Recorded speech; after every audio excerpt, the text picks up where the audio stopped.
Federal Drive is presented by GEHA, Government Employees Health Association, proudly providing health and dental benefits to federal employees and their families. Visit GEHA.com. NobleReach wants to make public service a stop on the career journey, not a permanent detour. Its Scholars Program places early career professionals in federal roles tackling AI, cybersecurity, and more. We'll explore how the initiative is evolving and what it means for talent mobility with NobleReach CEO Arun Gupta. Arun, thank you so much for joining me. Carrie, thank you for having me today. We touched base with NobleReach back in the summer. How is the program going and what are you learning from your first placements? It's a great question, Terry.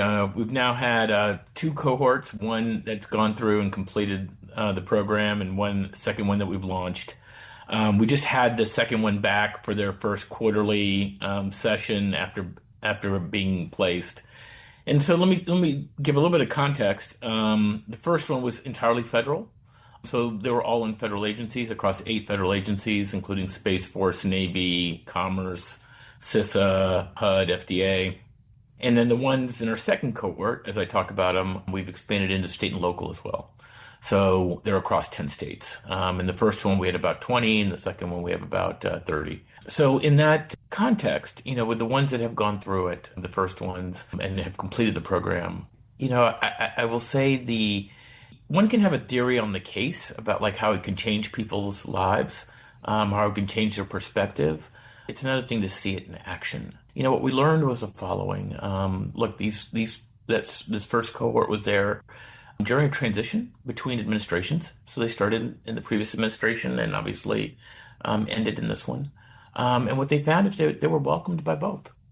They actually visited the White House with both administrations. And that's a subtle but powerful thing to see, feel, and hear. That the idea of tech talent coming into government is not a political thing. It's something that we just need is what's good for the country. Second, I think what they all saw as well is that the kind of work and the types of problems that they were getting to work on were far more interesting and stimulating than when they looked at many of their peers at some of the more traditional kind of coming out of school jobs. So much so that, when we talked to them after the cohort about how many of you want to stay in public service, over 80% of them were like, they would like to continue in public service in some capacity.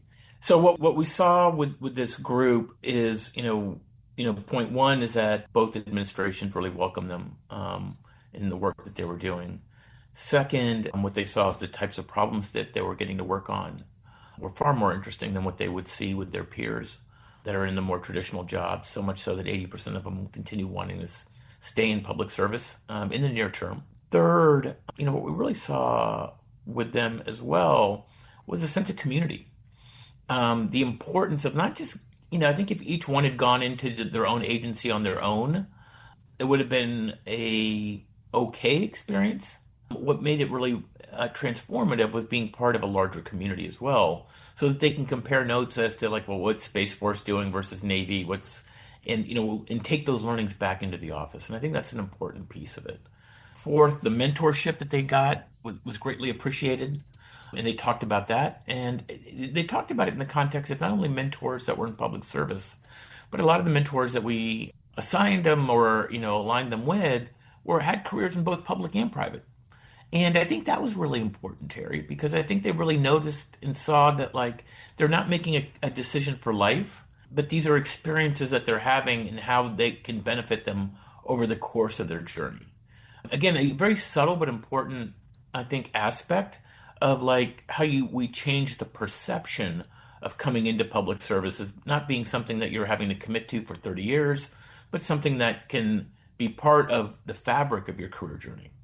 So you've talked to us a little bit about how the participants felt and what they learned. What kind of feedback did you get from the agencies? And can you talk a little bit more about some of the specific projects that your first and second cohorts are working on? Yeah. Look, I can give you high level the kind of work that they did. We actually do a net promoter score. And so we take it seriously to see like how are the agencies looking at what we're doing.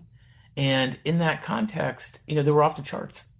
And all the agencies came back very strong with what they really appreciated was being done with the work that was being done, but more importantly, not only with their capability, but with their attitude. And there's an interesting anecdote of where we had a couple of people in Space Force. The problems their team was trying to address had been addressed at Navy, and the team at Space Force didn't have contacts at the Navy, believe it or not. And so, but our scholar, knew one of our scholars is at the Navy and reached out to him. And they then connected. And then, weeks later, you had those two groups collaborating on a somewhat meaningful project. And I say that because, with that, you can create a level of collaboration that is unintended benefit to what happens, right? And that's what we saw.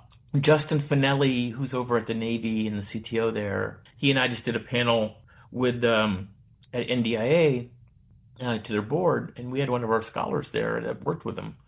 And the work that he was getting to do, and the fact that Justin now takes the scholar to all his AI meetings, right? Sitting down with 3-star generals and talking to them about what they're doing, to the point where other groups and agencies go like, how do I get one of them? Right. And when I say one of them, it's not only, again, someone that's versant and capable in technology and AI, but it's also someone that has this sense of mission and purpose and is looking to marry that with that capability and curiosity. Right. And so they can ask some of the more obvious questions and that could be curious around like, how does, why do we do things this way? Which, can be very simple and very basic, but at the same time can be profound when you can say like, oh, if we used AI, we could do it this way, right? And so it's beyond even just the projects. It's inculcating a different way of thinking. I'm speaking with Arun Gupta. He's CEO of NobleReach. The problems that you're talking about are things that the OPM director, Scott Cooper, has himself spoken about recently, hiring more tech talent, making it easier to move between private sector and public sector and back again. How is NobleReach in this scholar program working with OPM to really tackle some of the institutional barriers that make that mobility hard? That's a great question. And look, we've had a lot of, been collaborating with Scott and his team and think highly of the way that they're thinking about, the talent issue and, how we can support that. And, what we've seen is that there's an alignment around a vision that we have to change the narrative that people need to think about coming into government for, 30 years, but they can come in for 2 to 3, much like we have Teach for America, and have a profound impact, not only on them, but then on the organization as well. And so, ways that we're collaborating and talking about things is just sharing the learnings that we've seen, because we've had the benefit now of 2 years of being out there, with programs, seeing what works for the students, like what meant, the types of mentors, even not even just having mentors, but which ones work, which ones resonate, right? What do you need to see in the agencies? You need to see that makes an experience a really meaningful one for the students. We call it the scaffolding. But what is the scaffolding? That it's not only connecting them to the job, but it's supporting them while they're there. And how do we build that community?